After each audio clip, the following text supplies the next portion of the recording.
Safari ya maisha uliyoko nayo ina tabia ya kukufikisha ukingoni, mahali ambapo ina tabia ya kufikisha mahali ambapo mbele kuna kizuizi, yani bahari, huoni njia. Unapogeuka nyuma unaiona Misri, historia yako, historia yenu.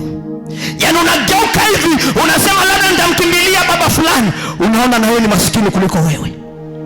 Unasema nitamkimbilia mama fulani, unaona yule ni afadhali na wewe.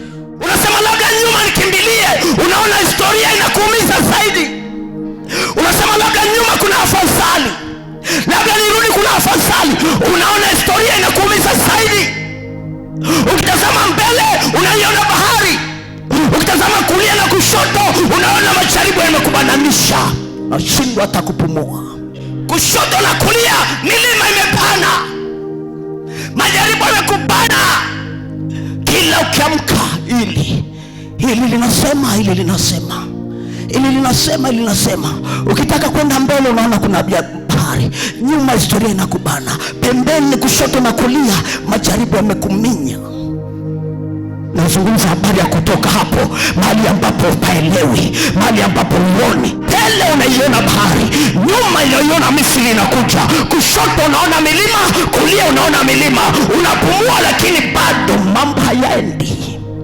Katika hilo jaribu Mungu anatokea. Haleluya. Unajiona umefika mwisho. Haleluya. Unaona umefika mwisho, maana kila mahali hakuna pa kukimbilia.